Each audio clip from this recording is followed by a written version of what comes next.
guys to our presentation today.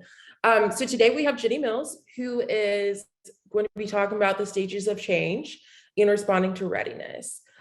She's a really wonderful presenter. I've seen her present before, and this is such a great topic. My name is Ashley Loftus. I work with the Addiction Prevention Coalition, and I handle all the continuing education stuff here at APC. So I'll be the one sending out your certificates, and if you have any questions, I'll be the person that you reach out to. So first, I just want to go through just our approval that we have. We are approved by the Alabama Board of Social Work, the NBCC for 2 contact hours, and then the Alabama Board of Nursing for 2.4 contact hours. All right, so at the end of this webinar, what you're going to do is you're going to complete an evaluation. So I will drop the link to the evaluation in the chat box. And then on Zoom, Zoom should actually pop up a post attendee page that should take you directly to the evaluation. So you'll be able to access the evaluation 2 different ways.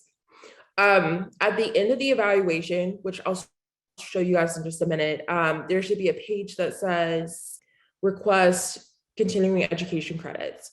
So if you need continuing education credits, what you are going to do is click on that, put in the information that it requests, which is just like your license number, if you need social work hours, NBCC hours, or nursing board hours. And then I will get their certificates to you within 7 business days. So 7 business days from now is October 11th. APC has had several continuing education events happen over the past couple of weeks. So we are working to get through all those certificates. And then you see the CE at APC BHAM email if you guys have any questions. And I'll put that in the chat as well. All right, so as I was just discussing, this is what the end of the evaluation will look like. And this is where you will go to click on the link to request continuing education credits. All right, and here are the upcoming trainings that we have over the next 3 weeks. On October 7th, which is next week, we'll have one on harm reduction. Then that'll be followed by substance use disorders in the family, substance use in adolescents, prevention and treatment. If you're interested in any of those, you can go to Eventbrite, which is where you registered for this event, and you can register for these as well. And then here are all of our partners that have worked so hard to put this event together. The Drug Education Council at Mobile, Alabama, Not One More in Huntsville, Alabama, CAPI, which is through UAB Medicine, and then of course the Addiction Prevention Coalition. So that is all I have. So Jenny, you have the floor. All right. Well, it's a pleasure to get to meet everybody today. If I had my druthers, I would be in front of you in person. Ironically, we anticipated doing this talk in somewhere around the 3rd week of March of 2020. So needless to say, the world shut down on March the 13th of last year. And so that event was canceled. And so instead of being present with you in Alabama and in front of you, able to move and engage and operate like I normally do, I am in a situation where I am talking to a screen and I can't see you. So there's a part of me that feels really uncomfortable with that, and a part that would much rather engage with you in person. However, I'm also grateful for the opportunity to meet with you today without having to go to Alabama, because I have a new baby granddaughter in my life. And so I am able to take some time off right now to spend with her, and we'll be able to wrap up with you guys today and then jot across a couple of neighborhoods over and go spend the afternoon with her. So thank you, Ashley, for welcoming me and for the opportunity to present. And I agree that I really want folks to be able to stop and ask questions along the way. I tend to be an engaged presenter, so that will feel good for me, not just distracting or disruptive. And so let's go ahead and get started, and we will stop along the way. We'll also take a break at about the 12 o'clock mark, the 12 o'clock mark your time, in order to give folks a little bit of a break. So we're talking today about the stages of change, particularly in the parent-child relationship when substance use disorder and recovery is a part of the story. As Ashley shared, my name is Jenny Mills. I'm the founder, CEO, and author of Full Life Counseling and Recovery, which is my brick and mortar practice. Parenting Through Addiction, which is a parent education and support community that supports parents all over the country. And I'm fortunate enough to have some of my information in print through the book, Parenting Through Your Adult Child's Addiction, Making Sense of Treatment, Aftercare, and Recovery Recommendations.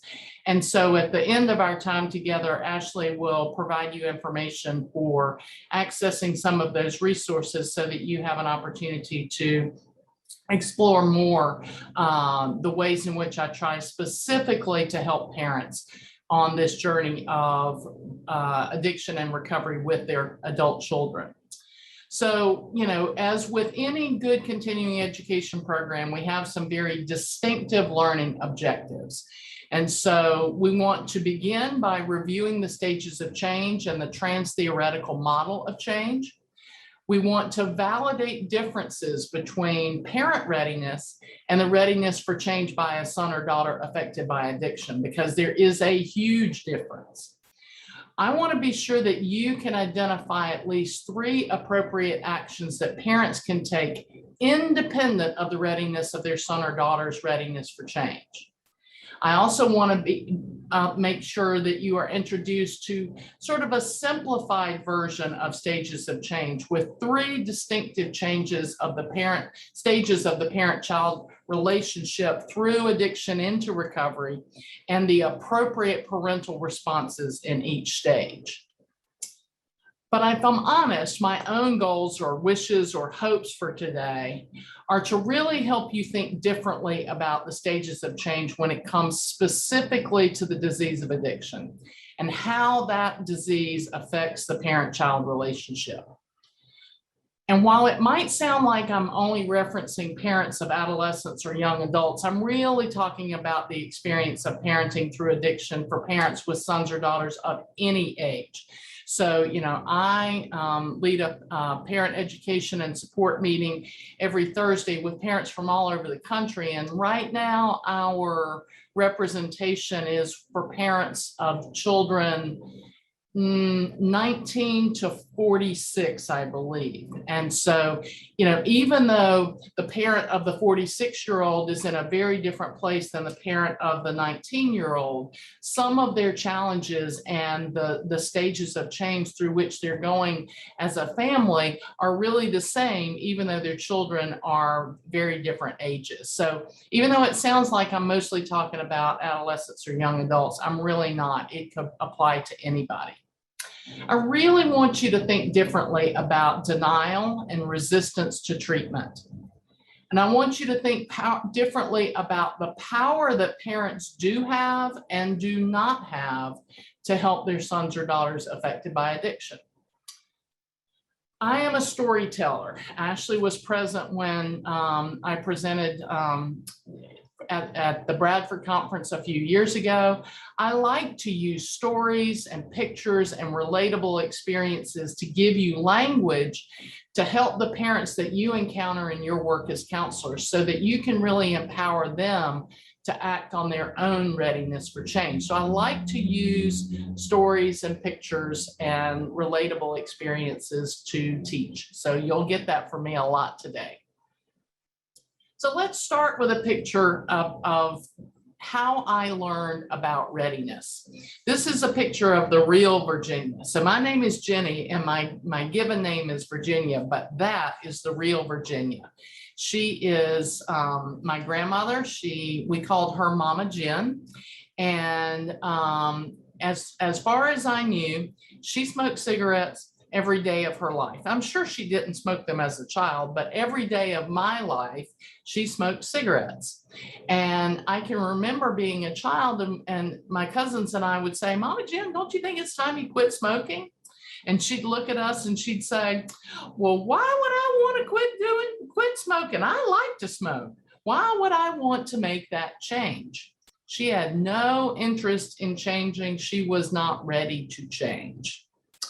On the other hand, this little girl is my daughter, Holly. She happens to be a person in her own recovery. She's about 5.5 years sober, but in this picture, she had just been born a whopping 18 days late. She had been prepared to come into this world in February, but she did not make her arrival until March the 9th. And we knew that there was an eventuality to her arrival, even though we couldn't force it to happen. Now, you know, we do the things that you do, and eventually there was an emergency C-section, but relatively speaking, there was an eventuality of change that could be expected. And when we are working with sons and daughters and people who are affected by addiction, we know that there will be an eventuality of a crisis that will come that creates an opportunity for change. And last but not least, I learned in my very first job out of undergraduate school about the power of delusional thinking. This terrible building with this beautiful wreath of hope in the secured play yard, so to speak, is the criminal or the forensic unit at the now closed Dorothea Dix Hospital in Raleigh, North Carolina. This building, this hospital was built literally in the 1800s and served as the state psychiatric hospital or state mental hospital for the state of North Carolina until about 10 years ago. And it was working in the criminal unit at Dorothea Dix as a lowly social worker one, all of 22 years old, that I learned about the power of delusion. That those with serious thought disorders who believe things that are obviously not true to the clear mind cannot be talked out of their delusion. It is simply so real for them that there is no logic, no reasoning, no presentation of evidence that is sufficient to get them to break that delusion. And that's pretty important too in helping me shape my understanding of readiness. So let's move quickly through a review of the original stages of change, or the trans-theoretical model of change that Prochaska and DiClemente presented back in 1977. They really recognized 5 stages of change: pre-contemplative, contemplative, preparation, action, and maintenance. So if we go back to Mama Jen and her relationship with cigarettes, when she was in the pre-contemplation or the blue circle here, Mama Jen had absolutely no inkling of making change because she saw no problems. She liked what she was doing. She saw no reason to make change. And there was therefore no thought or intention part of her conscious awareness. On the other hand, let's just say for grins and giggles that maybe she began to experience some pretty complicated issues with her breathing. And she has an appointment and the doctor says, Virginia, I know that you really like your cigarettes, but I'm really worried that your smoking is contributing to your breathing problems. And I really hope you'll give some thought to exploring ways to quit. That might have been enough because there was some distress and a recommendation from a professional. That might have been enough to move her into a contemplation of change, but contemplation is by default simply thought. To contemplate is to think about something, but it doesn't necessarily involve any explicit action. So she might have contemplated the idea, but not do anything about it. On the other hand, if a few months later, after a few rounds of being admitted to the hospital and being put on oxygen, the doctor says, Virginia, I know you really don't want to quit smoking, but we're at a crossroads here. You really are going to need to make a decision to either stop smoking or go on full-time portable oxygen. that might have been disruptive enough in her life to not want to do that. Now, she was a pretty down-to-earth person in many ways, as you could tell by that picture. On the other hand, she absolutely would have detested the idea of carrying around a portable oxygen tank on her shoulder all the time so she could breathe. So that might have been enough to get her moving from thinking about change to preparing for change, which has a degree of action involved with it as well.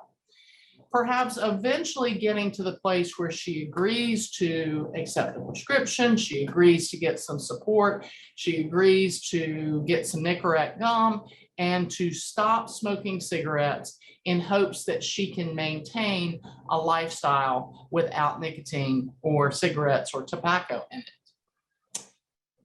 But drugs and alcohol complicate the stages of change model. And so Bill Miller and Stephen Rolnick expanded that to identify a sixth stage, a stage called relapse. And their assumption was that with relapse as the sixth stage of change, the user regresses all the way back to a pre-contemplative stage of change. And so now that sequence of pre-contemplation, contemplation, preparation, action, and maintenance is interrupted or set back by a lapse or relapse. And the suggestion is that puts somebody back in that place of not wanting to change because there's no reason to change. Sometimes I say that the very worst thing that can happen from a relapse is that there's a life-changing disaster. Somebody runs over a 2-year-old or pawns their grandmother's wedding ring and they can never get it back. An incident happens that there will be lasting change or lasting shame and guilt as a result of a relapse. That's the worst thing that can happen. The second worst thing that can happen is nothing. Because if nothing happens, then the individual is much more likely to think, oh, this was all an exaggeration. I really don't need to do all this. See, I can use it and not turn into a disaster. They were giving me a hard time. Turns out, after all, now that I've sort of had a reset, maybe I can return to safe use. And so that's where Miller and Rolnick landed in terms of thinking about the relapse taking somebody back to pre-contemplation. On the other hand, we've learned a lot since then. We now recognize that not all relapses or returns to use necessarily result in that full regression to pre-contemplation. Learning can actually happen and impact a response to a return to use. And so now we recognize that there are reasons to be hopeful that a healthy, prompt response to a relapse or a return to use can actually strengthen recovery instead of weaken it.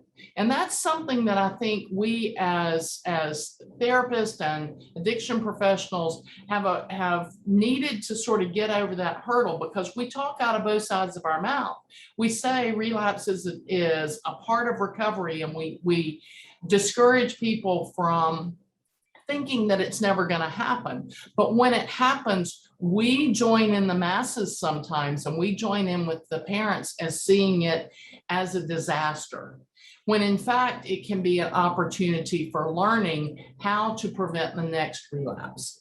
And so now, instead of the simple pre-contemplation, contemplation, preparation, action, maintenance, and relapse, there's a recognition of an upward spiral, that each relapse can result in some degree of learning. And human development complicates things too. Young people are naturally inclined to be pre-contemplative because they are hardwired to detach from their parents and gravitate towards their peers. That's who they want to look to for insight and recommendations and guidance in their decision-making. They don't want to listen to parents. They want to take risks, and they want to be grown-ups. And so engaging in adult behaviors, including but not limited to alcohol and drug use, is part of the way they practice or try on grown-up activities. And yet, when they do, Their emotional maturation is slowed down or paused. Their brain development is compromised. This is especially true with marijuana. And their cultivation of a broad array of coping skills is sort of paused or halted, because in fact, what they discovered is they found their Swiss Army knife. They found the tool that helps them feel good and not feel bad. And therefore it becomes the tool they use for everything. A multi-purpose tool became their drug. So parents respond to substance use with fear.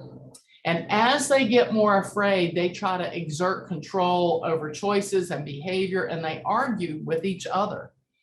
They end up regressing and becoming less willing to allow their child to learn through failure and consequence because the stakes seem so much higher. And the more parents try to control, the more young people exercise their hardwired instincts to detach and individuate. So it just gets worse. So when those problems actually start to happen, parents get really action ready, but that doesn't mean their kids are. When there is a problem that is really caused by substance use, young people say, it's not a big deal. Everybody does it. Shoot, even you even did it. You're trying to run my life, stay out of it. Get out of my life. But parents are afraid, and fear is a motivator for parents to really get pushy and demanding. They don't want it to become a big deal, so they want to encourage their child to make changes before it does become a big deal. They also want to exert the authority in their household to say, as long as you live under our roof, you'll do as we say, or they'll be held to pay if you don't. And so parents want to get more authoritative, authoritarian, demanding, controlling, because they're afraid. And it's easy to understand why they're afraid, because they as parents have a perspective and a recognition of how things can get out of control that their younger children do not have. Parents are very ready for change at this point. They're gung-ho, which is exactly why we're talking today more about parents' readiness than their child's readiness, because parents may be action ready a long time before their son or daughter gets action ready. Now, when there are problems, the child may not always see it, and they don't see a problem, therefore they're not ready to make change. But when there is a problem that they recognize, they aren't necessarily really ready to make change, but they can get more agreeable, because they sort of recognize that they've got their comeuppance, that they are at a place where they're not going to be able to get away with doing nothing. And so they're kind of like, okay, fine, let's do this. But, I'm going to do this my way. I'm not going to do it your way, but I'll do something. Sure. Yeah. So they're not really ready, but they are willing to take some steps, which is encouraging. So what's a self-respecting counselor to do to help families like these? Here's a hint. I really want to invite you to honor the stages of change model by meeting each person where they are. And more today, again, we're going to talk about the ways to meet parents where they are in light of where their children are. So as tempting as it may be, I really want to invite you to fight the temptation to say these dreaded words. Here we go. I'm so sorry, but there's really nothing you can do until your son or daughter is ready for help. I really want to recommend you go to Al-Anon and wait for him to hit bottom, but that could take years. We've all said it. We've all heard it. It is the conventional wisdom. So why is it that I don't want you to say it? Because I don't really think it's the truth. Parents can't control their children's choices, behavior, or their response to alcohol or drugs, but they have a great deal of ability to take action and make changes of their own. And so when we say to parents, there's nothing you can do, that is simply not true.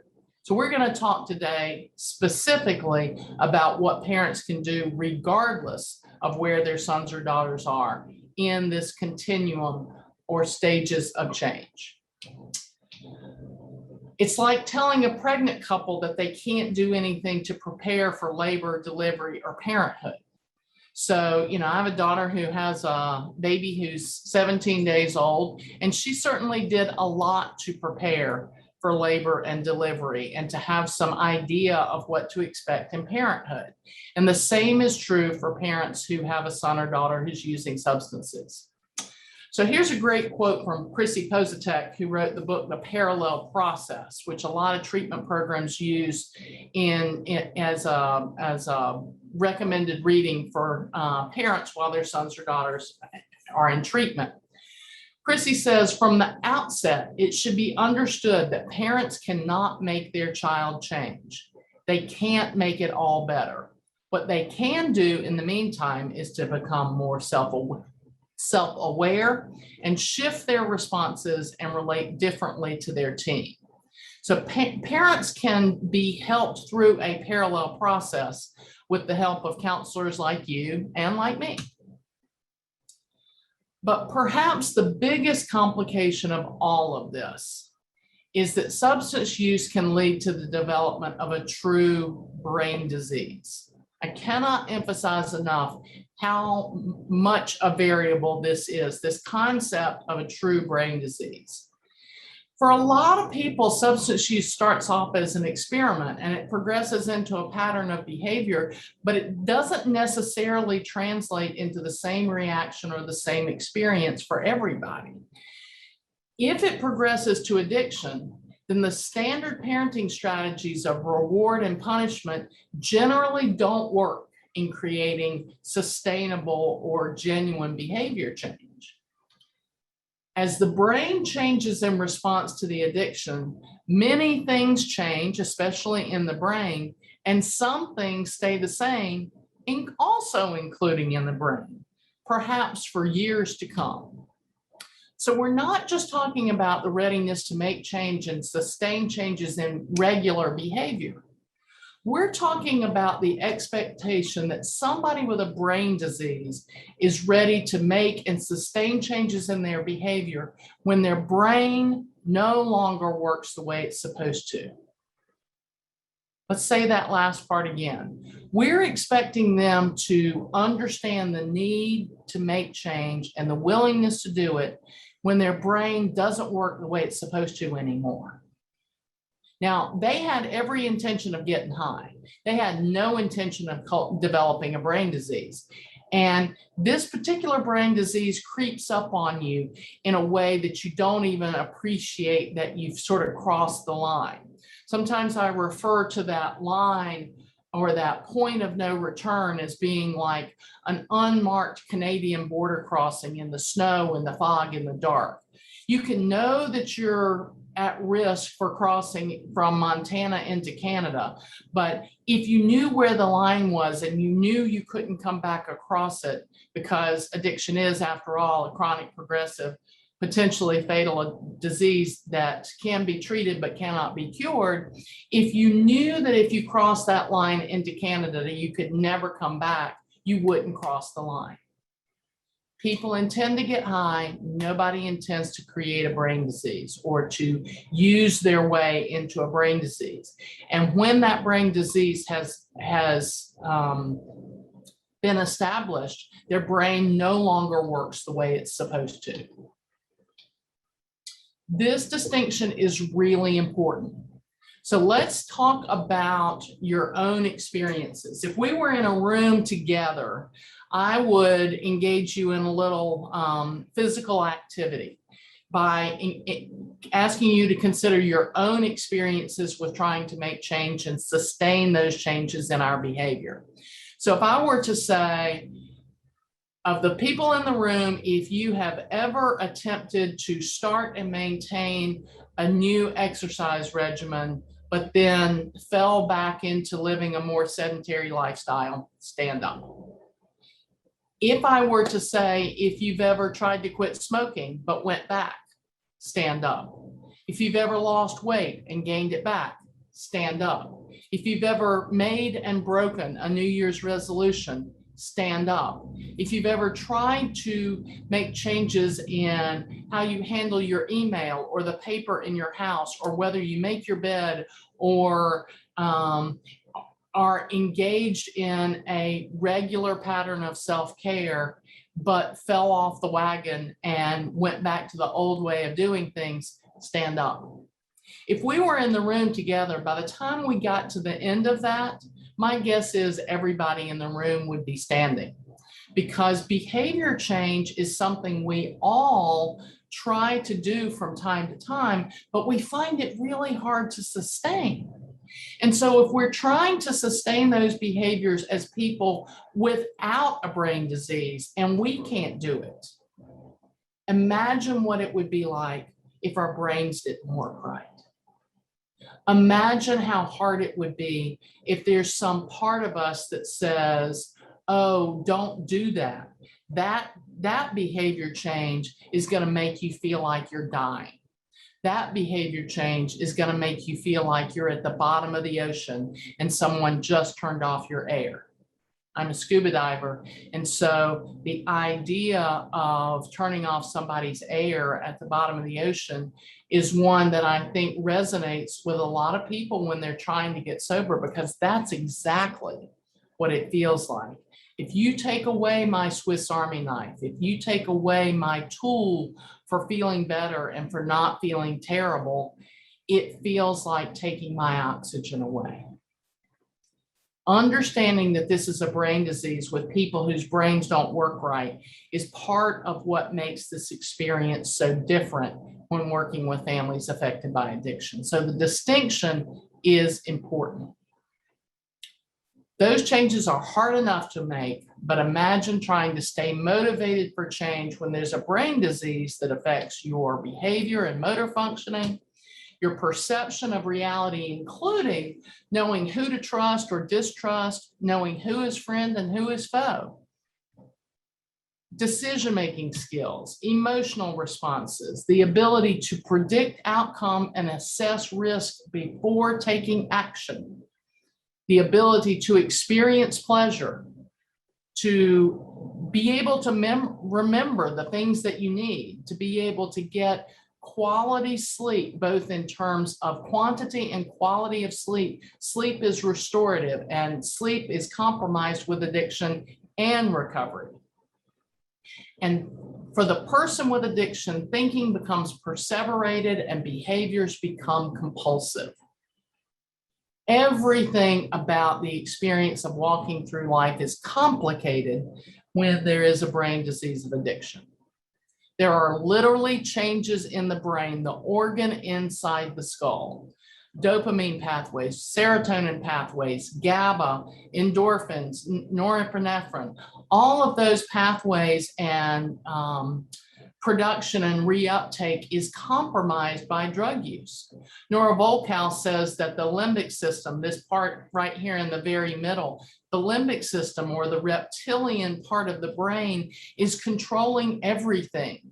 The prefrontal cortex, where we make good decisions and delay gratification and organize our lives and fulfill our responsibilities, that part of the brain is practically offline, like when somebody loses internet. And so the limbic system is that part of the brain that I can recognize as being fully developed, even with my, less than 1 month old granddaughter. She knows what feels good. She knows when she is uncomfortable, and she knows how to get people to hop to it to make her feel better. And in many respects, that's exactly how the person with the disease of addiction encounters life.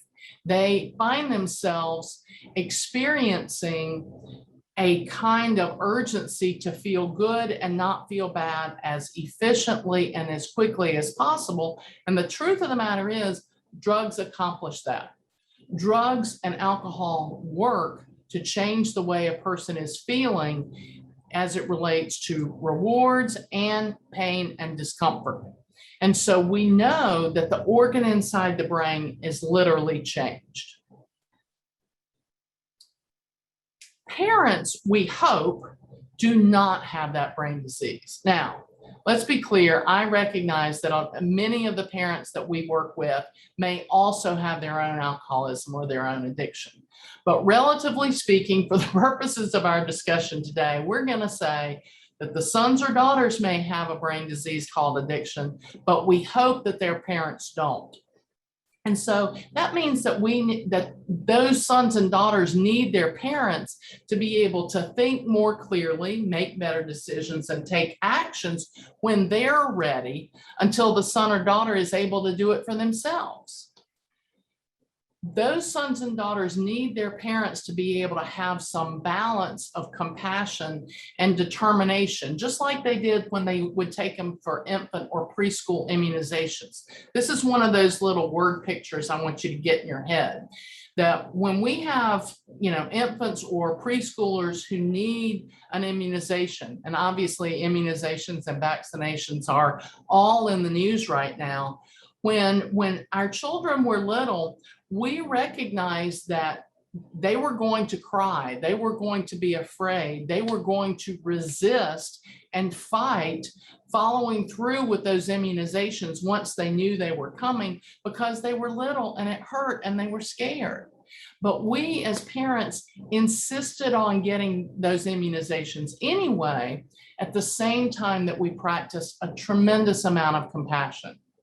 Yes, we would let them wear their pajamas to the doctor's office, or take their lovey, or maybe even their passy. We would let them get a Batman or a Powerpuff Girl Band-Aid, and we would promise to take them out for ice cream after. We would cuddle and comfort and soothe, but we got the shot. We did not let their resistance and their fear and their determination to not get the shot interfere with our determination to get them the help that they needed. My younger daughter, the one that just had the baby, she required the super nurse. We went through 3 nurses before we got to the super nurse, and it was very clear that it was going to require someone who had this perfect balance of compassion and determination. And by golly, we got the shots. It was over before she knew it, and we walked out and went to get the ice cream.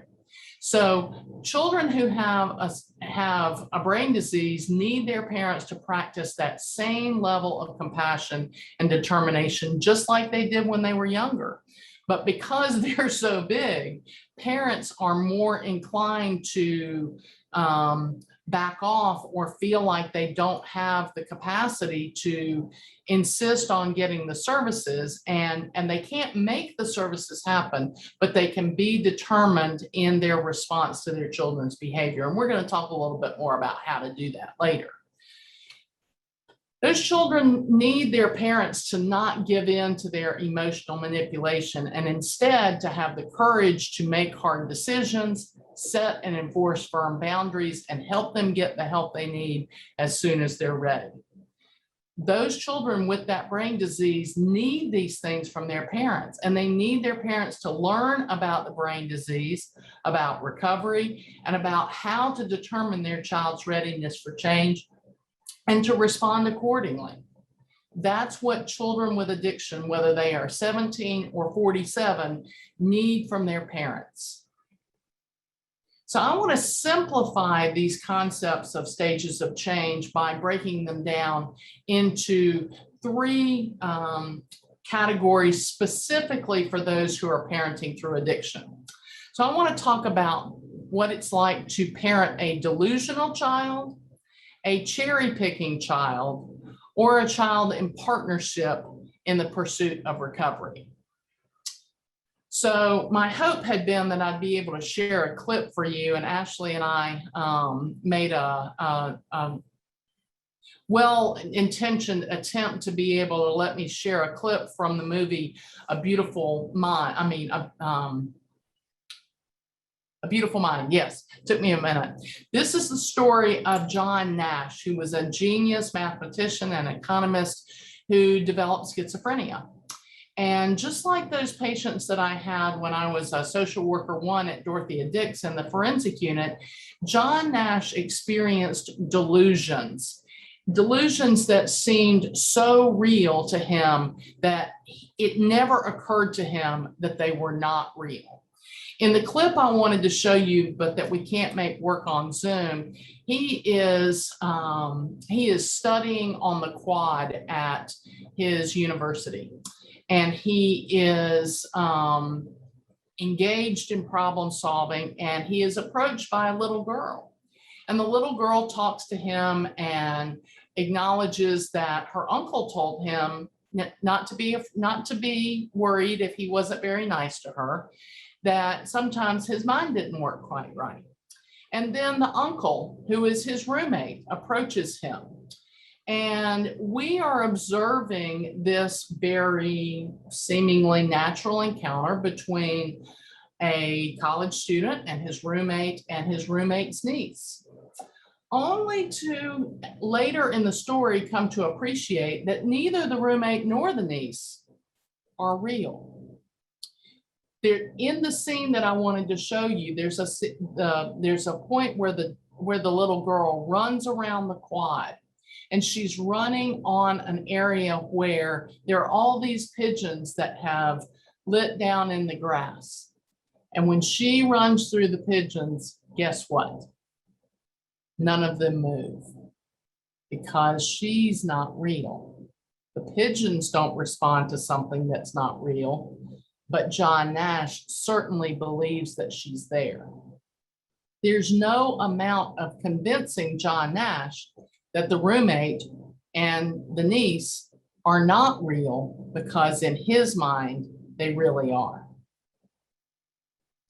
For those in the pre-contemplative stage of change who have the brain disease of addiction, they are delusional, similar to but different from those with schizophrenia. They believe that their use of substances is not only not problematic, even if there's ample evidence that use is causing problems, they actually think that the drugs, the friends, the drug dealers are actually more trustworthy, more helpful, that they are good, and that parents, teachers, counselors, and other mentors are bad because they are interfering with the opportunity for them to be able to use the way they want. They believe that all their problems aren't a result of their substance use, but rather a result of other people's reactions to their substance use. They're in a delusional stage of change where they see absolutely no reason to make change because drugs and alcohol are the solution, not the problem, and therefore it's something to be protected. If you've seen A Beautiful Mind, you know that John Nash is secretive about his work. He is secretive about the problems that he is trying to solve in the shed behind the house, where he works with the man in the black suit and the black hat, because he is protecting it, because it's important to him. It not only never occurs to him that it might not be real, but he's going to go to any lengths to protect it because it's important to him. Rewards and internal consequences within a household tend to be pretty ineffective in creating true behavior change for parents and their children with addiction when they are in this delusional or pre-contemplative stage of change. As counselors, we can support parents of those in that delusional stage of change because we want to help those children be ready. We want to help those parents be ready to insist that their son or daughter gets an assessment and sees a counselor just a few times. So again, this is tying back to something that they may have experienced before. I want to introduce the just humor me line. So if a mother were to see a big old ooky mole on a child's back, or even a 45-year-old son, she might say, that doesn't look right to me. That looks like it could be cancerous. And the son or daughter might say, yeah, it's nothing. It's been there forever. Don't worry about it. But she, as the mother, might say, look, just humor me. I don't know whether that's something to worry about or not, but if it is, we want to do something about it. Are you willing to see a doctor just to humor me? And let's see if there's something to worry about. So we can help empower parents to insist that their sons or daughters take a step or two just to humor them. And most sons or daughters, even if they're delusional, will do that simply to get their parents off their back. They may not have any intention of making change, but they might be willing to do that just to get the parents to back off. Parents need to be able to model willingness to get help by seeing a counselor for themselves, and they need to be able to get active in practicing self-care and finding a tribe of support for themselves and a place to learn. Maybe that's through parents of addicted loved ones or parenting through addiction, but they need to find a place for support. We need to help parents recommit to the parental responses of allowing natural consequences to occur. When children were little, we would let them fall down on their bike because we knew that they had to do that and practice with failure in order to learn. But when the stakes get high with substance use, parents suddenly become unwilling to let children learn from their mistakes. And we want to invite them to recommit to allowing natural consequences to happen, eliminating enabling behaviors, and still showing compassion when their child is upset because of those consequences. If the child fell down on the bicycle, we would still offer comfort. And when problems start happening that produce upsetness for a child affected by substance use, parents don't want to demonstrate compassion because they feel like they brought it on themselves. They want them to hurt. And yet their child needs to hear that they can have compassion for that distress, even if they're not rescuing them from it. And that's the key. Don't rescue, but still stay engaged and hold compassion. Avoid long lectures, emotional pleadings, rewards, or rescue. They don't work. We want parents to get their needs for emotional venting somewhere else. We know that, parents get mad and scared and infuriated and they need to vent, but it's not going to be helpful if they vent to their child because that just makes the child pull away more. We need to help them find ways to get those needs met elsewhere. And maybe last, but certainly not least, as long as there's no danger, we want to encourage parents to wait for some degree of readiness for change. And we're going to talk about the danger element a little bit later. But we really want to encourage parents to hold off on pulling the trigger to, push somebody into treatment if they aren't really ready, if there's no immediate danger. So we'll talk about that a little bit later. When we are helping those action-ready parents, we want to help them require their child to get 4 to 6 sessions of motivational interviewing, but no more. That's about what they can commit to. We need to give them honest information about realistic expectations. Let's face it, folks, we are vulnerable. And I want to pause. I want to stop the screen share for a minute because I think this is really important. We are prone as counselors to buy into a parent's desire for their son or daughter to get counseling, but we aren't always honest about what they can expect from that. Let's face it, if a kid is, and I say kid, again, kid of any age, if a kid is getting 8 to 12 hours of sleep a night, if a kid is working or going to school 40 hours a week, if a kid is engaged in some additional purposeful and productive activity and seeing me for an individual session once or twice a week, that still leaves over 50 hours, 50 waking hours a week for them to decide not to get high. So let's be honest with parents and acknowledge that meeting with us for an hour or 2 a week is not a realistic expectation to move their child from pre-contemplation to action. It is just a lie and it's misleading. And so I think we owe it to the parents that we're working with to say, Your child is not really action ready, and there are a few things that we can do to help sort of prime the pump. We call that motivational interviewing.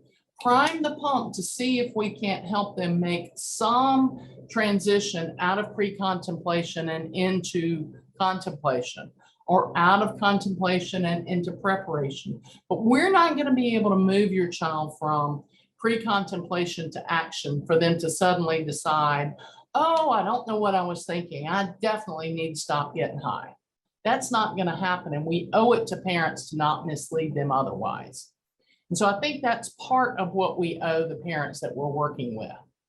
We need to help them recognize that the focus of that motivational interviewing is to help their child increase self-awareness outside the power struggle with their parents.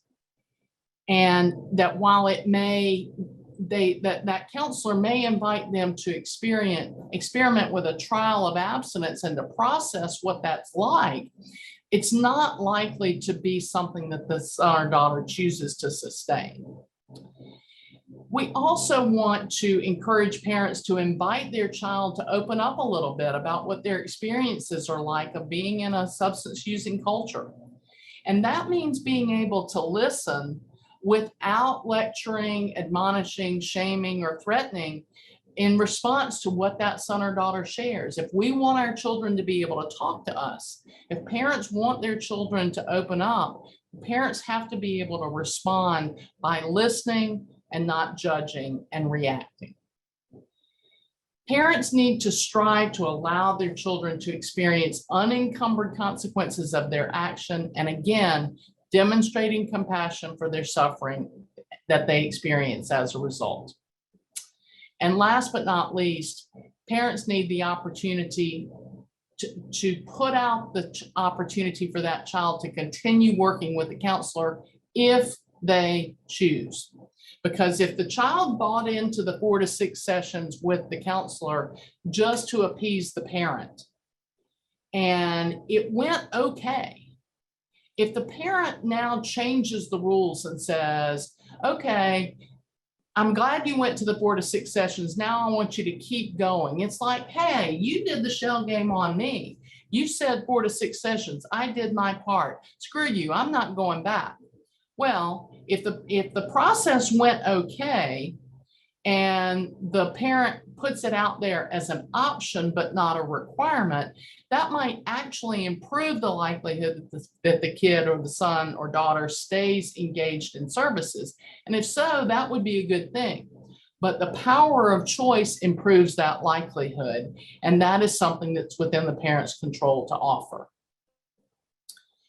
When we are working with the parents themselves, though, what is it that we want to convey when they are in the delusion, when their child is in the delusional stage of change?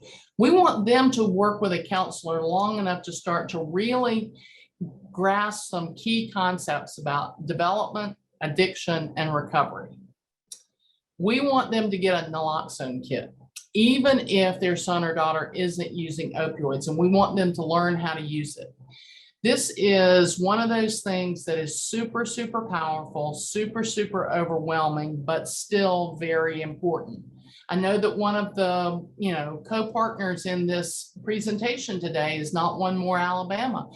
They are geared and exist for the sake of making sure that not one more child in Alabama dies as a result of an opioid overdose. And that means in part supporting the availability, distribution, and use of Narcan or naloxone to reverse an overdose and hopefully save a life. And so even if that son or daughter is not using opioids, they might have a family member who is using, a friend who's using opioids who could overdose in that parent's home, or they might be using and the parent doesn't even know it. And so having that naloxone kit is an essential element of equipping this parent as they move into this process of parenting through addiction. We want them to recognize that the focus of counseling for them is to help increase their awareness outside of the power struggle too. We want to address differences in parenting styles with a focus on increasing their decision-making and follow-through as co-parents. We want to invite them to experiment with new responses to negative and positive decisions and behaviors.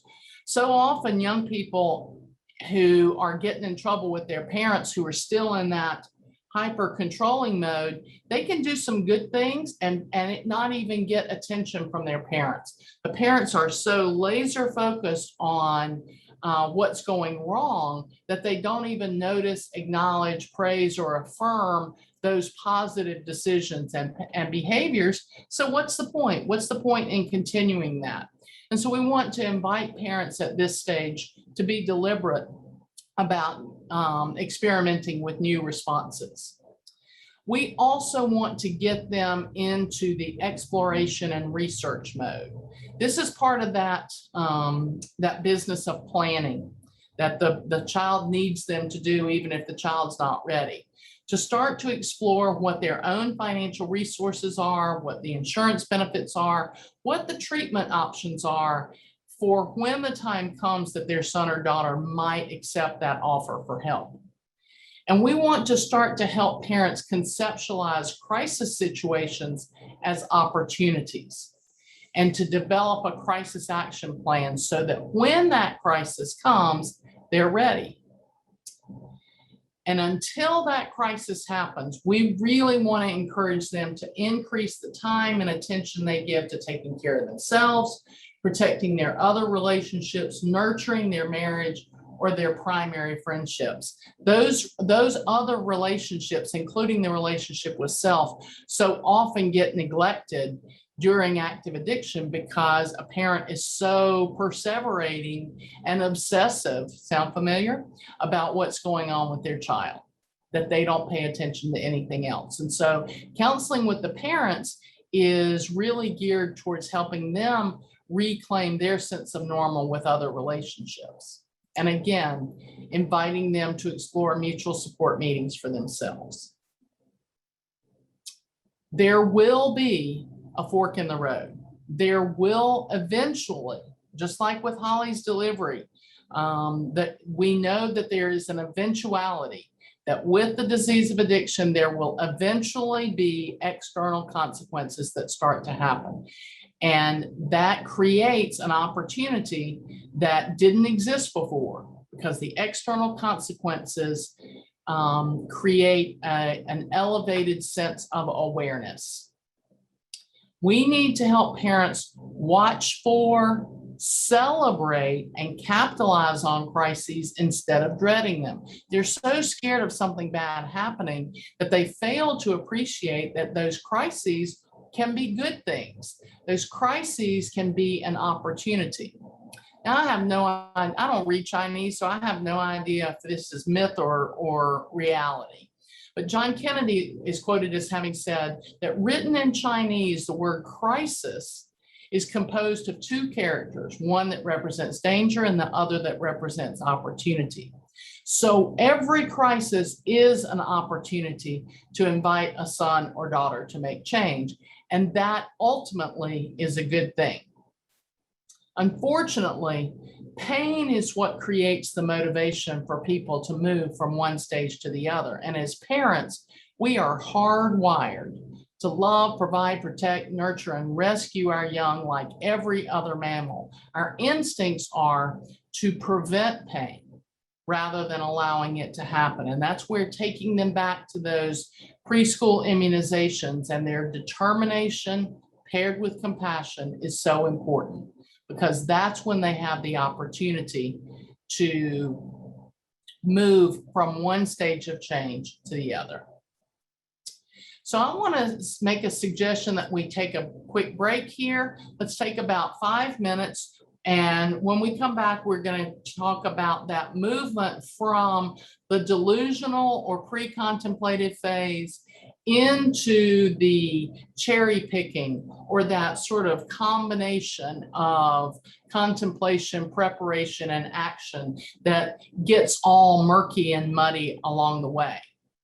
So I see a chat here that says, apparently Amazon Prime will not let me share my video on Zoom session. So that's why I couldn't share the clip from A Beautiful Mind. I recommend and encourage you to watch A Beautiful Mind and look at it through the lens of thinking about the delusion of addiction instead of the delusions associated with the disease of schizophrenia.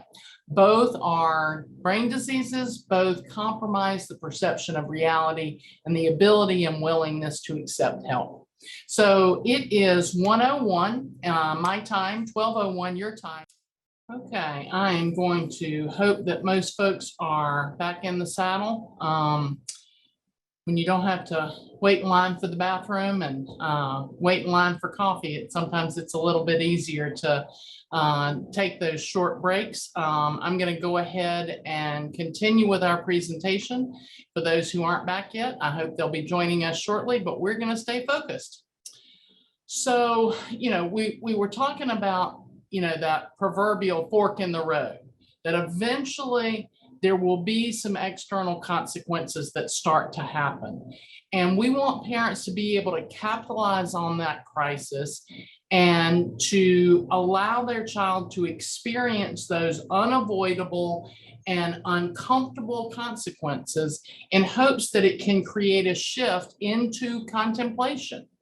And so as evidence mounts that using is causing problems, in part because the pain is experienced, there's a recognition of possible substance use problem by the person who's doing the using. Maybe they can begin to that idea starts to flicker a little bit, and it can only happen if the consequences are not mitigated by the rescue. So again, going back to a word picture, if I had a one of those lawyer scales, I've got the chains on either side, and I've got a pan over here and a pan over here. And on this side, I've got beams that represent all the reasons to keep doing the things that feel good. I've got all the reasons to keep using. But on this side of the pan, I've got the beams that represent the reason why a person might want to consider making change. And so as long as the scales are tipped in the direction of continuing to use, that person is likely to do just that. On the other hand, when the consequences and the pain start to pile up over here, the scales can start to tip. And the very nature of parenting is that because we are hardwired to rescue our children, rescue our young like every other mammal, we are prone to take beans off this side of the scale. And what we are really trying to help parents do is not only watch for the opportunity for the pain to come, but not take the beans off that side of the scale, because when they do, the scale tips back the other way. So we want to help parents be able to stay the course and allow the beans to pile up on this side in hopes that those scales continue to tip, because that's going to be what creates the opportunity for their son or daughter to move from pre-contemplation or delusional thinking into contemplation. So contemplation comes about because the need to make change is driven entirely because of the desire to escape immediate distress or avoid even worse distress. So legal complications are the most natural example here. They either want to get out of jail, or they want to be, they don't want to risk going to jail. They either want to get out of suspension, or they want to avoid expulsion. They want to avoid the distress, and that creates the motivation for some sense of change, but it's mostly because they are driven by the desire for relief. Now, remember, going back to that, that image of the brain, the limbic system is in the middle, and the limbic system wants to feel good, not feel bad, as efficiently as possible. So if I say, yes, I will take this offer for treatment if it will get me out of jail, if the limbic system is driving the train, then absolutely, yes is my answer. And so it's driven by the desire to escape distress more than it is the desire for help. And so it leads to a kind of conditional acceptance or conditional willingness to make change. Even though it's progress, as they are moving into the cherry picking stage of change, they're still argumentative, arrogant, and defiant in how they will accept the help that's offered to them. Argumentative, arrogant, defiant, but more willing than they were before, which is still progress. And we want to have gratitude for the progress, but we want to keep it in perspective. They are cherry picking. So what happens for a parent when a crisis occurs is that there's an opportunity to invite that shift. And so we want parents to be prepared. Remember back when they were getting counseling when the child was in the delusional stage, we wanted them to come up with an action plan or a crisis plan. So when the crisis occurs, now is their opportunity to put that plan into action.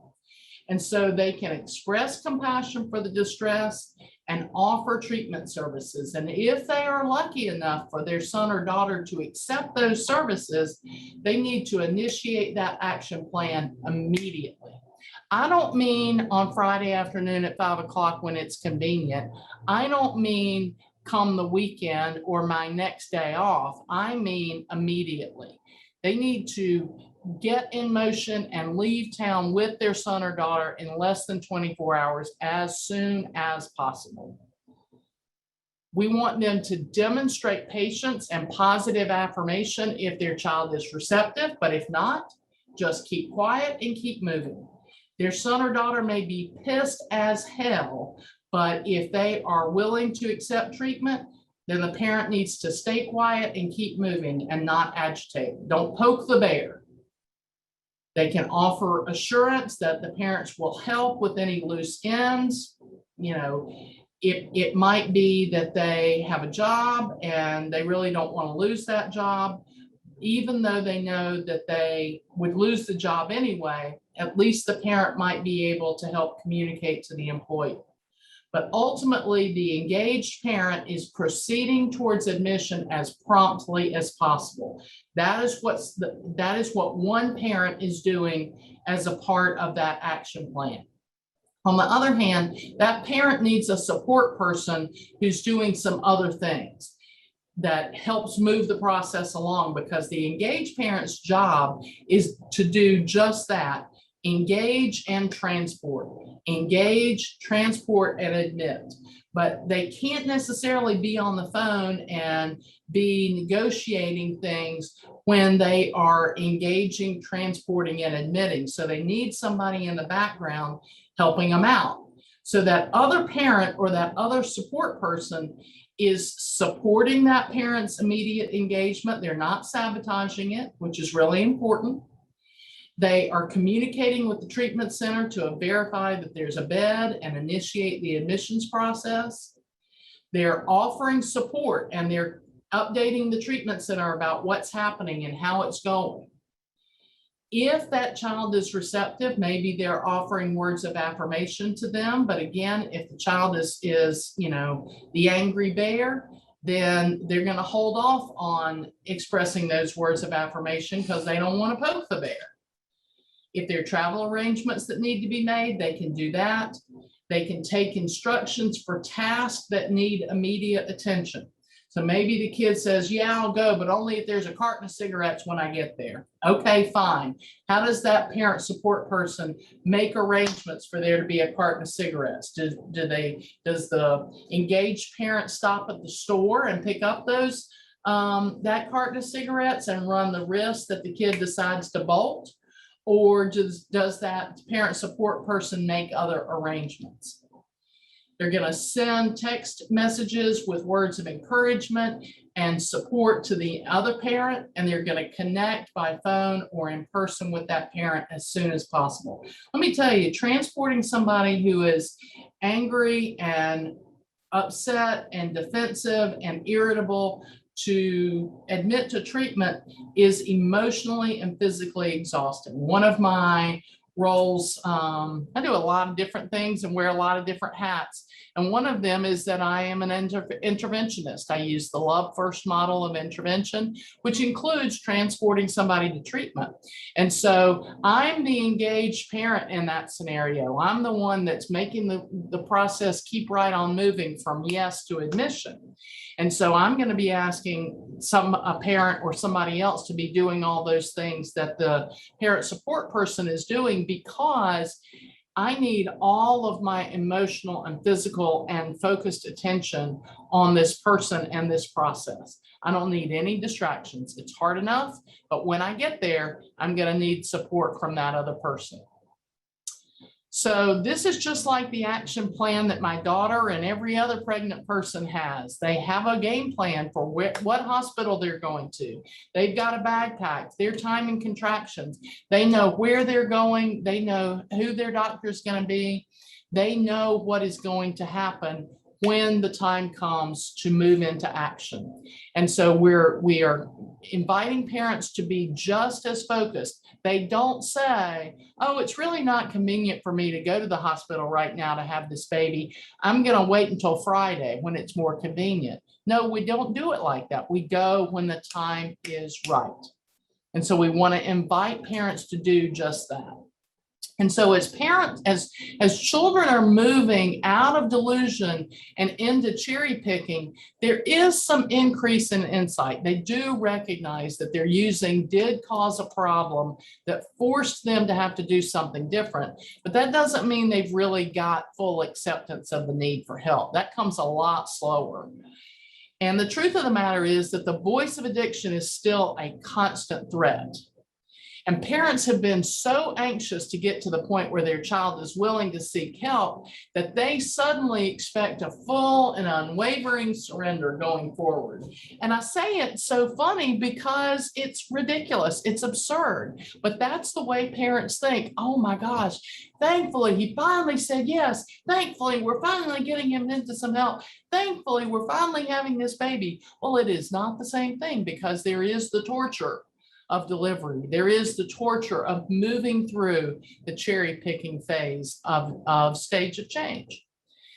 So for parents, once there's an acceptance of help, parents expect their son or daughter to move into partnership with them. But what they really get is a cherry picker on the verge of delusion instead. They see their child accept help and make some change, but they don't really fully appreciate that cherry picking stage can sometimes last as long as 9 to 24 months, even if there's consistent engagement and recovery. So parents are still in the waiting game, and we need to help them know that. That's part of our job as counselors, is to help them know that. Parents have to be prepared for the return of ambivalence or even a regression after their son or daughter has made the decision to accept the help. And if they can recognize the signs of those stages ahead of time and have clarity about what's going on and respond to each stage in the early recovery process, the parents are less afraid, more prepared, more confident, more hopeful, and they're more effective in responding, not just reacting to their son or daughter's ambivalence. Because see, it's really easy for cherry pickers to regress when the pain of the crisis has subsided. That's why I say get out of town in 24 hours or less. From the moment that crisis is at its peak, and that parent is smart enough to throw that lifeline and say, are you ready for some help now? And the child takes that life ring. From that moment on, there is a little bit of relief for the child and a little bit of relief for the parent, and it's going to drop off fast. And as soon as the pain of that crisis has subsided, it's really easy for them to regress back into some of that delusional thinking, even if they've made some progress towards engaging in recovery. They may be advocating for early discharge, threatening to run away, refusing to follow aftercare recommendations, or insisting that parents come pick them up from treatment. We've all heard it. I'll do this, but not that. But if parents regress at the same time their children regress, it's going to backfire because logical and rational guidance doesn't help now any more than it helped before. Emotional support doesn't feel better than the effects of the drugs. Screaming and crying doesn't work, and rewards only create willingness for short-term change to get the reward, only to resume old behavior. So if you say, if you'll stay in treatment, I'll get you a car. If you'll stay in treatment, I'll pay off your debts, or I'll pay your fine. If we use reward to keep them engaged, then they will maintain that change only for the sake of the reward, but they won't really have any motivation for meaningful, sustainable behavior change. So all parties benefit if there can be limited interaction between parent and child during this regression period. There need to be clear boundaries and clear consequences if a child self-sabotages, but they need to be communicated just clearly and calmly, not like threats. If you leave, I'm never going to speak to you again. If you leave, I'm going to let them pick you up and throw the book at you. That's not helpful. That's that emotional response that elicits more delusion and more agitation. Instead, we want to encourage them to fight the temptation to overreact. We want those parents to just clearly communicate boundaries. And I recommend the use of what I call the 4-7 rule. So what's the 4-7 rule? The 4-7 rule says, okay, so you're thinking about doing this thing. You're thinking about running away. Well, I don't know if I think that's a great idea, but do this. I understand that I can't control this decision. Do this. Sleep on it, pray on it, discuss it with other people, think about it a little bit. If in 3 or 4 days, that's still what you're thinking, we'll talk about it again. I understand you need some time to make this decision, and then drop it. Don't take the bait. Don't engage in the power struggle, because when the parent engages in the power struggle, it increases the likelihood that the delusional thinking is strengthened, that the child perceives the parent as the enemy and the drug as the friend, and moves away from the parent and back towards that delusional thinking. So we just want to encourage the parent to not engage in that power struggle, but rather just throw it out there. Think about it. We'll talk about it in a few days. Just, try not to make any decisions right now. If in 3 or 4 days you still are thinking that way, we'll discuss it again and move on and change the subject. If in 3 or 4 days they haven't run away, but they're still thinking that they want to leave early, then the parent can, again, lay out the clear consequences of what to expect and encourage them to take the next week or so to come up with a plan. And we'll talk about that a little bit more in a minute. So again, word picture that helps you conceptualize the idea of the parent role. So I don't know about you, but as a working parent, one of the things that I always did was I always volunteered for field day when my kids were in school. And so there was a time when professionals like teachers welcomed parents as helpers for special events like this. They needed the kids to have extra parents on the field to help out with the sack race or the tug of war or pass out Kool-Aid or lunches. And so those professionals welcomed parents as helpers and encouraged them to be there. And part of the reason for that is because kids would listen to parents at that stage. And so parents were helpful. But when it comes to responding to a regressing cherry picker, professionals do not want or need parent involvement. All right. What parents at the middle school level really contribute to field day is they act as a human perimeter. They simply act as a fence to keep the kids on the playing field instead of skipping school and going home. And so if a kid wanders close to the perimeter, they kick them back to the center of the playground, to the coaches and the teachers that are trying to keep the kids engaged. That's exactly what happens when it comes to a son or daughter who's wanting to leave treatment or sober living. We want parents to kick them back to the center of the playground, kick them back to the treatment circle, and invite the recovery team to deliver the message. So make no mistake, the message that the recovery team may deliver could be the exact same words that the parent wants to say. But the difference is that the recovery team is not engaged in the same power struggle. And so they can maybe have a little bit more effectiveness with delivering the same message. And so they are engaged in the process of cherry picking to accept help on their terms because they don't really want it. They don't want to need it, and they want to believe that they know what they need. So they'll say, well, I'll do this, but not that. I'll stop smoking weed, but you can't expect me to stop drinking. Or I'll stop using heroin, but you're not going to take my weed away. Or fine, I'll go to those meetings, but I'm not getting a sponsor. So they want to cherry pick. I'll see a counselor, but I won't go to rehab.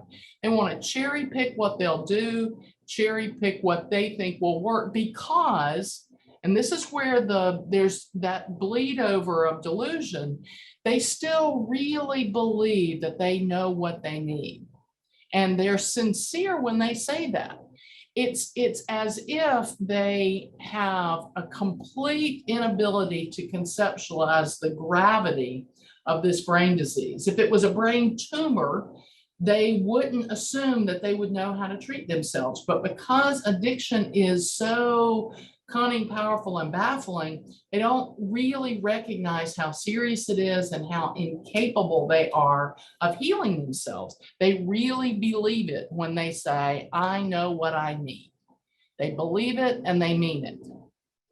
But they are more open to hearing from those in recovery and those with whom they don't have a history of a power struggle, an experience of being shamed, guilted, or afraid. They're motivated to get relief, but because early recovery is so uncomfortable, sometimes it's really hard for them to stay committed. And so they're prone to engage in thoughts of relief-seeking behavior, but they don't always act on that. If they might be able to come to a better decision, that's where the 4-7 rule comes in, without taking risky action if they can just hold off and let that urgency for relief seeking pass. They're gonna respond better to guidance, recommendations, and encouragement from those in the recovery network, from parents and other family members. So parents, stay out of it to the degree that they possibly can. It is possible that even if there's cherry picking and ambivalence about change, every single day that the brain experiences abstinence, there is physiological healing. I don't care whether the kid is working a step or burning the book.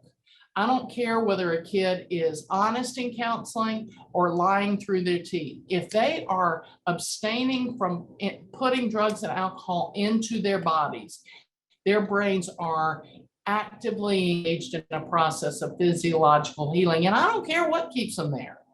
So, behavioral problems can still persist during the cherry picking stage, but if there's enough willingness to stay engaged, if parents have the resources to provide for that long-term engagement and can be patient with the process, and their behaviors aren't necessarily a threat to the long-term, to the safety of the recovery community, sustainable change without relapse can actually happen.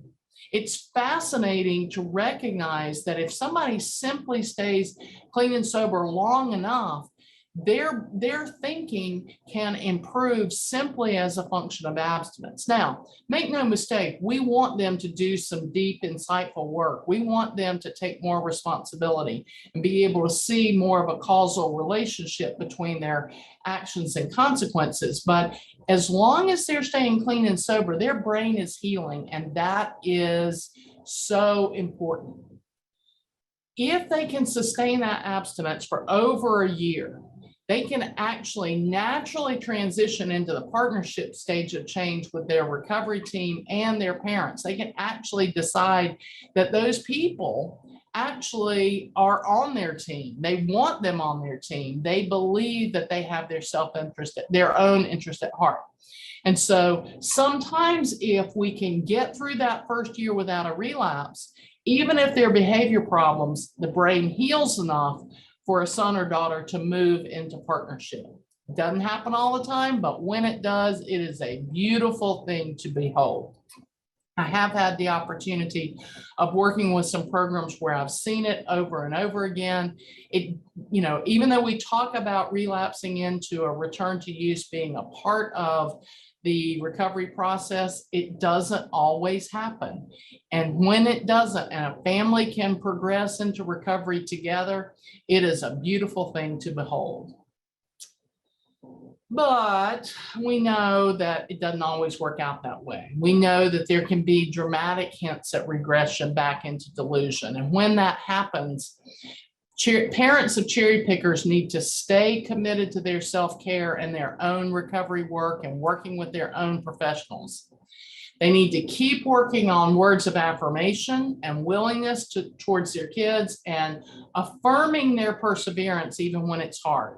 Those words of affirmation, even if it's, I'm so proud of you for staying the course, I know it's really hard.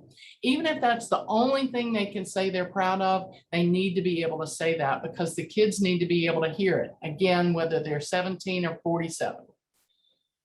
The enthusiastic sobriety community encourages parents to try to limit their words to short responses. That's because they know that young people in early stages of recovery are not very receptive to long dialogue, long lectures, even words of affirmation.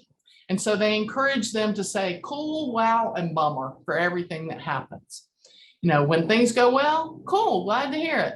When you hear something dramatic, whether it's a good thing or a bad thing, and you just don't know how to respond, you can say, wow. Or the bummer response, I got fined for a dirty drug test, or I got fined because I didn't do my chore, bummer.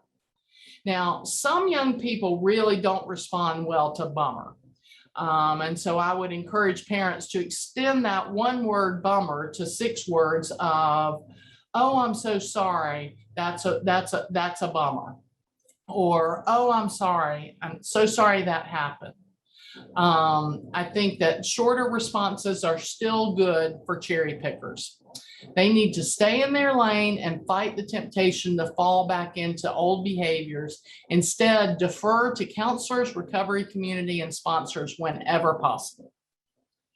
They need to avoid reacting much at all to those threats of impulsive reaction. And again, encourage the 4-7 rule. Avoid making threats of action in response to negative decisions, and clarify simply what they are willing to support. And so there's a difference in saying what they are willing to support and what the threats are if they make a negative decision. So when I talk about what they're willing to support, it's things like, well, I know this is your decision. I just want to be sure you understand that my money stays with the program. My money doesn't follow you. If you decide to leave, you'll need to take responsibility for figuring out where you're going to live, how you're going to get there, because my money goes to support your services and care. And if you decide to leave care, I can accept that that's your decision to make, but my money won't follow you wherever you go. I just want to be sure you understand. My love will follow you. I will love you wherever you are, but my money won't follow you. So you may want to think about that.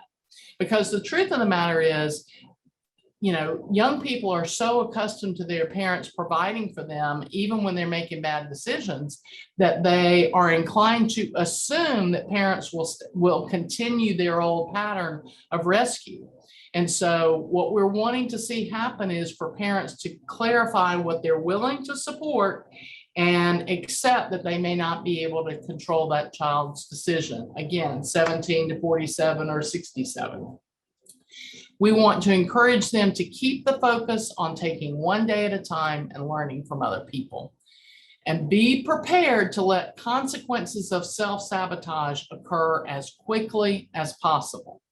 The sooner the consequence can happen, the more likely the son or daughter is to experience that re-motivation to re-engage in services.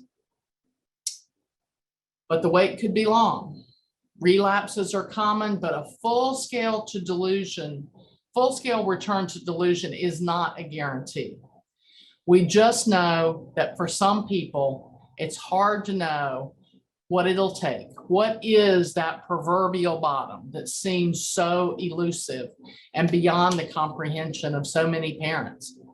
I had worked with a family whose son lost his eye as a result of an incident that happened when he was impaired, but that wasn't it. I had a son who was in jail for 4 months, but that wasn't it. I had a son who, not my own son, the son of a family I was working with, who total lost his car in an alcohol-related accident, but that wasn't it. We never know what it's going to be. For the son who lost his eye, for him, it was being in jail. For the son who'd been in jail for 4 months, it was when his family went to the beach without him.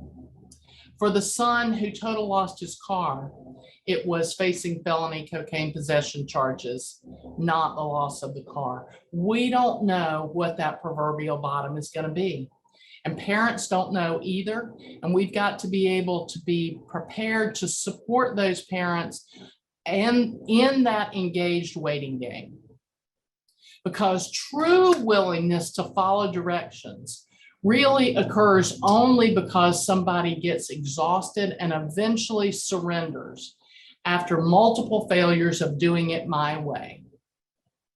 True willingness to follow only comes when they finally accept that their way isn't working. When defiance gives way to exhaustion, genuine willingness can follow. We see this especially with those affected by addiction to heroin, opioids, crack cocaine, and meth. Arguably, those are the most addictive drugs available, and repeated overdoses are common when somebody has been in this cycle of back and forth between delusion and cherry picking, never making their way all the way into partnership because they've been so defiant. And when defiance gives way to exhaustion, good things can happen, but it comes as a result of lots and lots of bad things. Desperation and fear have become so all-consuming that a kind of humble, exhausted, almost pitiful defeat can be observed by the person with addiction. This is often after years and years of half-hearted engagement with recovery. And then there comes a point where there's sincere engagement and they fail anyway. Before they were half-heartedly engaged, but when there was serious engagement and they really meant it and they still failed, that's what happens that creates the circumstance that somebody gets really scared. When somebody finally concedes to following the recommendations and genuinely tries but still relapses, they start to get really afraid that they may be incapable of getting well. Which brings me to a little pet peeve, I must say. If you've ever been to a 12-step meeting, there's a part of most 12-step meetings where they read a section out of the big book called How It Works. And one of the lines in How It Works is that some of us are constitutionally incapable of following a program of rigorous honesty. When people hear some of us are constitutionally incapable, they stop listening to the rest about rigorous honesty. What that says is some of us are too sick to get well. And when somebody actually reaches the point where they honestly try and they fail again, if they've participated in 12-step recovery off and on all these years, those words, some of us are constitutionally incapable, ring like a death knell. It scares them to death. Maybe that's me. Maybe I can't get well. And so there's a kind of humble, exhausted, pitiful defeat and great fear that maybe they can't get well. And that distress and exhaustion creates a genuine readiness for partnership and includes inviting everybody in their recovery team into partnership. They finally have come to accept that they don't really know what it is that's best for them. They're finally open to suggestions by counselors, sponsors, recovering peers, old timers, and yes, even parents. They demonstrate openness to suggestion. And this is one of the ways you can tell that somebody has moved into partnership. They start asking other people what they would recommend or what they think about a situation. That didn't happen when they were in cherry picking because they were arrogant. They thought they had all the answers. Remember, they're developmentally stuck in adolescence for a long time, no matter how old they are. And so they can start to demonstrate a willingness to do things that are different than what they wanted to based on the guidance from other people. I really want to do this, but my sponsor says I probably shouldn't do that, so I'm going to listen to my sponsor. Eureka! How did this happen? This is freaking miraculous. We really want and need our children to be able to get to partnership, but we never know how long it's going to take for them to get there. They're able to verbalize emotions, and if they know what happened, they might even be able to explain what happened that caused them to return to use. And they're able to invite others to join them in making decisions about their recovery, their next steps, or their needs for fewer or more services. Yeah, I think I need to have that recovery coach when I leave sober living. I'm ready to move into independent living, but I think having that recovery coach would be a good idea instead of just putting me out there, going to meetings and all on my own. That kind of receptivity and that kind of openness to those kinds of decisions is a product of being in the partnership stage of change. Parents in this stage still need a lot of support, but there's a new kind of relief for them.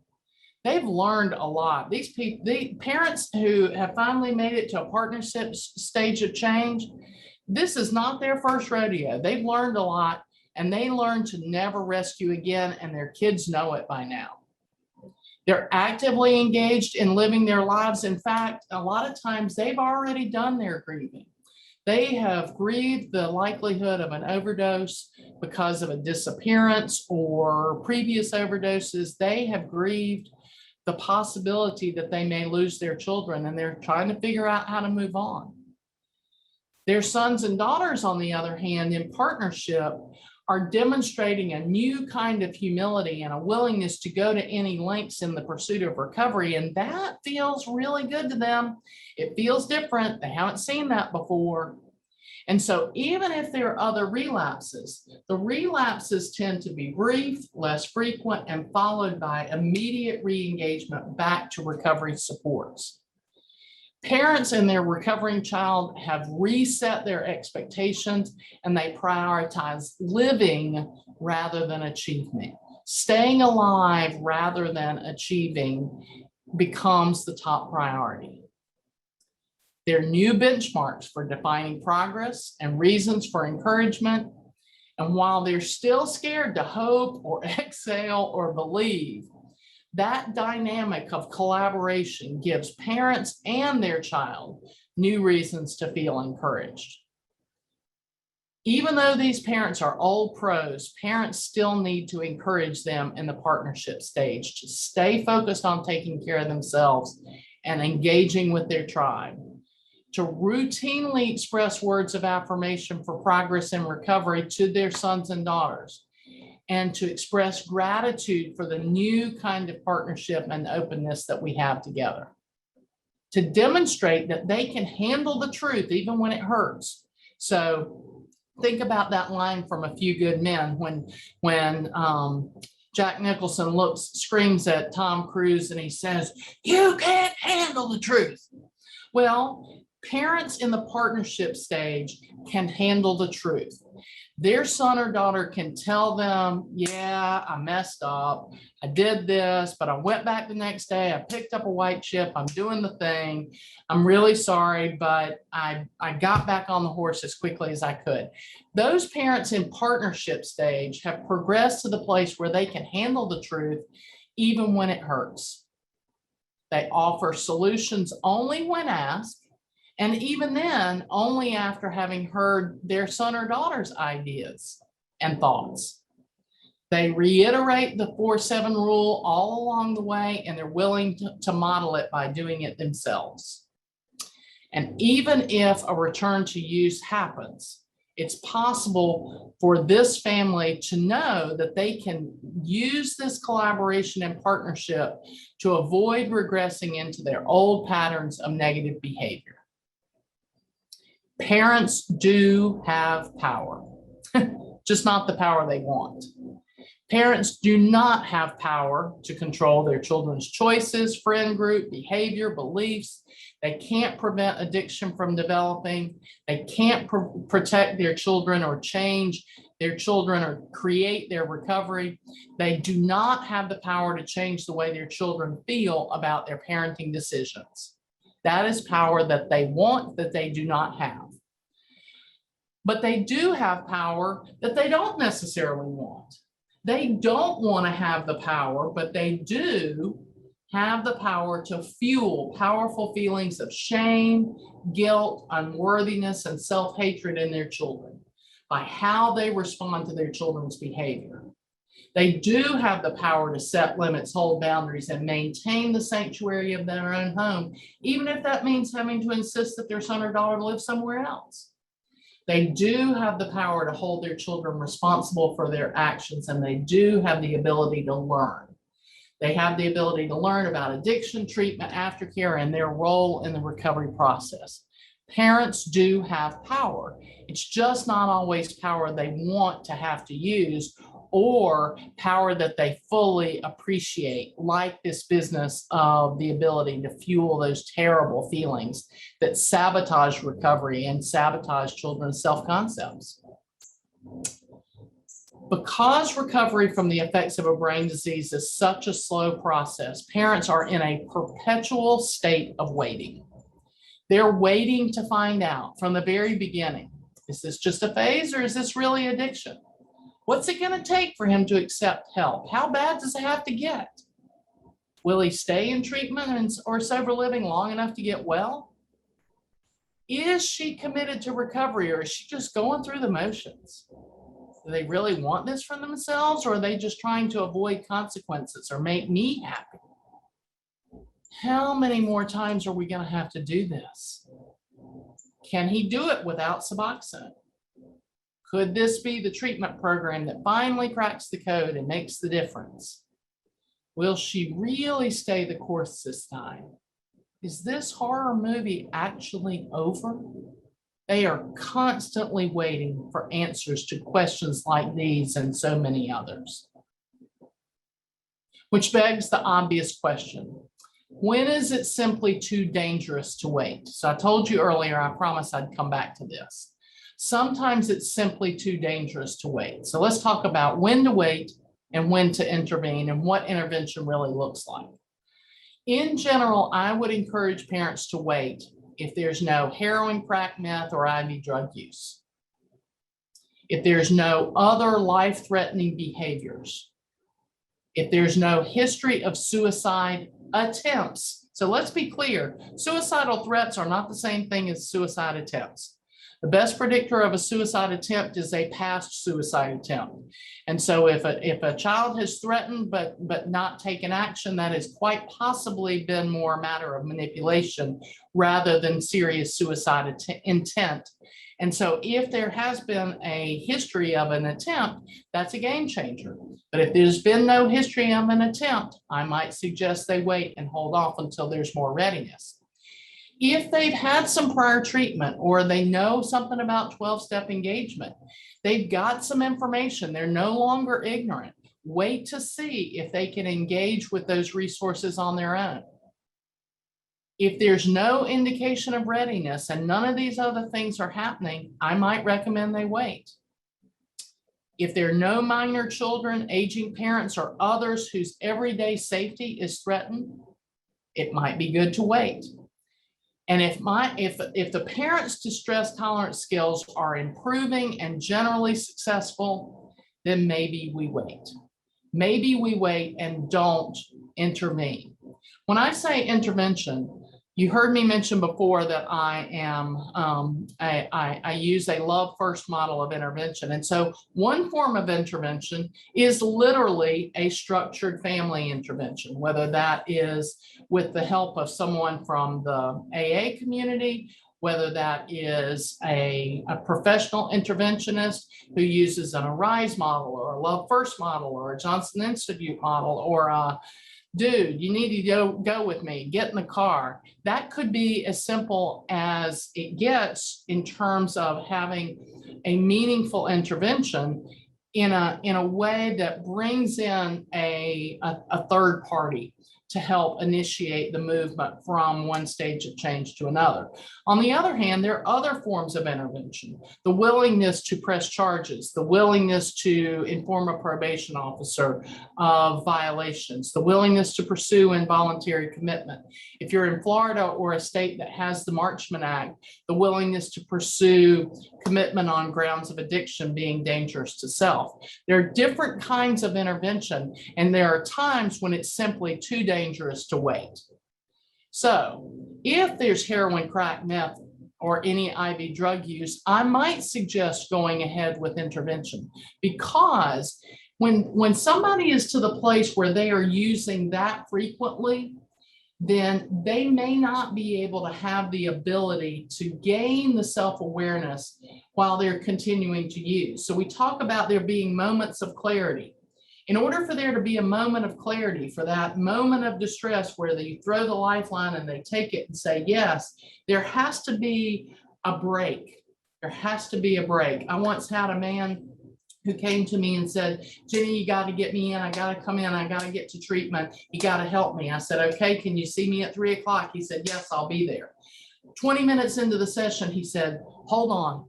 I got to go hit this rock. I'll be right back. I want to go to treatment, but you got to let me go hit this rock. I promise I'll come back.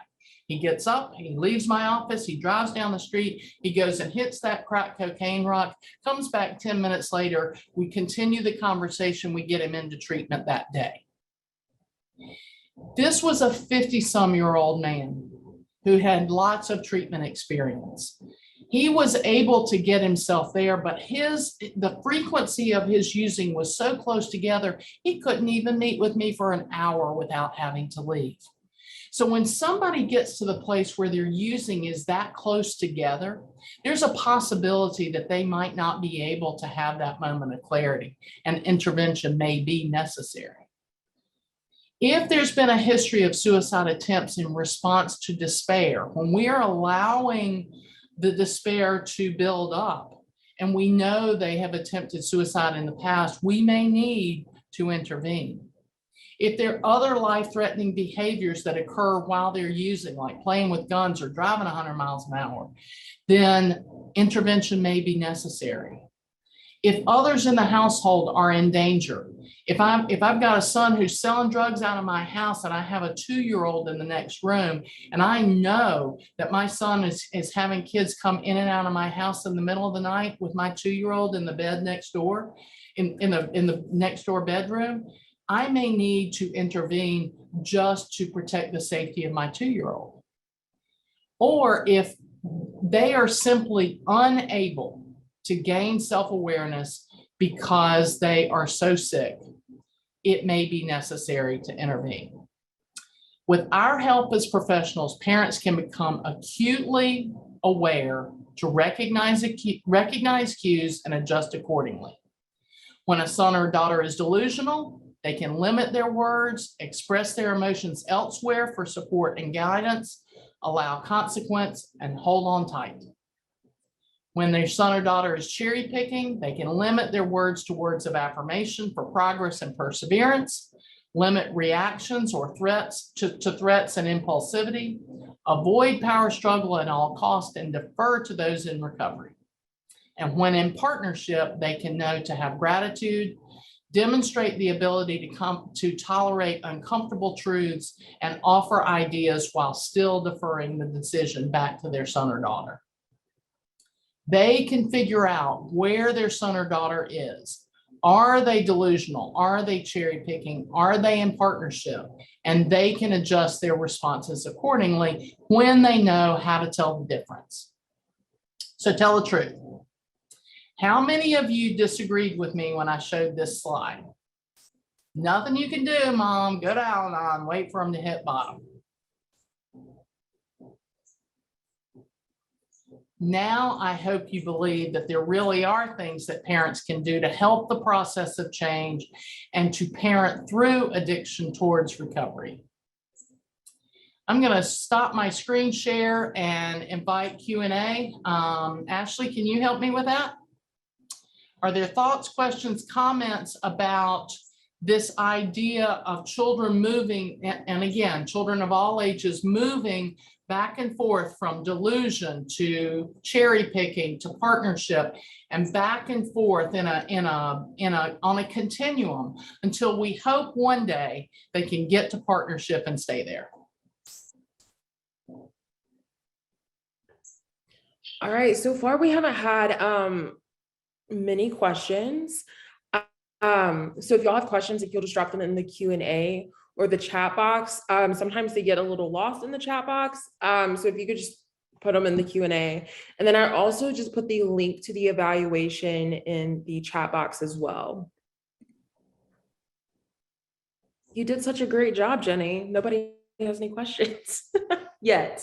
You know, it's hard to be in a circumstance where you can't gauge the reactions of the participants. And so this is just a subject that I feel really passionately about. And parents so often are inclined to think, and professionals are inclined to tell them, there's nothing you can do. And I think there's a lot of things that we can do. Somebody asked if you can share my contact information. As far as I'm concerned, you can share the slides. Because it really is a drink with a fire hose. And I know I'm giving people a lot of information. Parenting Through Addiction is a great resource that counselors can both use for their own benefit as well as refer parents. It is not limited to state lines because it is not therapy. It is a combination of education, support, and inspiration. Some parents may choose for some consultations. So I'm going to answer this question from an anonymous attendee. Parenting Through Addiction is not therapy, so it is available across state lines. So the question is, when you say children, I just want to make sure you're talking about young adults, legal age and older, especially when you're speaking about the areas to intervene or not intervene. So I think the short answer is it kind of depends. I think that there is a reality of residential treatment and outpatient treatment for adolescents that a parent can be the one to sign a kid in. But when we talk about substance use, as that is a protected class for people 14 and older. And so 14 and older, federal law says they have the right to sign their own consent and can sign themselves out of treatment if they are 14 and older without parental consent. If they are experiencing substance use, need family planning, or need treatment for a sexually transmitted disease. Federal law says they can make those decisions for themselves. And so while, yes, a parent may want to and have the right to sign their child into treatment, a 14-year-old and up can opt out under the bounds of the law. And that's a hard and bitter pill for parents to swallow. How do you know that you're living with a functional user? So, you know, the DSM has changed now where we recognize the moderate substance use disorder as opposed to simply abuse or dependency. And I think that is a recognition of what we used to call a functional alcoholic or a functional addict. And so my description of that is that a person who has a functional level of addiction, by the way, the DSM code for moderate and severe is the same as the old DSM code for dependency. So it is recognized as addiction. It's just a more functional level of addiction. And so generally those folks experience an ability to fulfill many of their personal responsibilities, but at the same time, they experience illness, injury, and damaged relationships. And so that's where we see the impact of the addiction hurting them. Is it makes them sick, they get hurt, or their relationships are complicated. Interestingly, we used to see the progression. We used to assume there would be progression. I'm not sure that's always true. And in fact, the new DSM doesn't necessarily endorse the idea that if you have a moderate level of addiction, that you will necessarily progress to a severe level of addiction if you keep using. What I think is true is that the consequences of illness, injury, and damaged relationships get more severe, which might motivate somebody to make some changes. Any other thoughts, questions, comments? Yeah, so there's actually a really good question. Let me scroll back up to it. Okay, it was, as a parent, when someone has struggled over and over, what do parents do after several overdoses?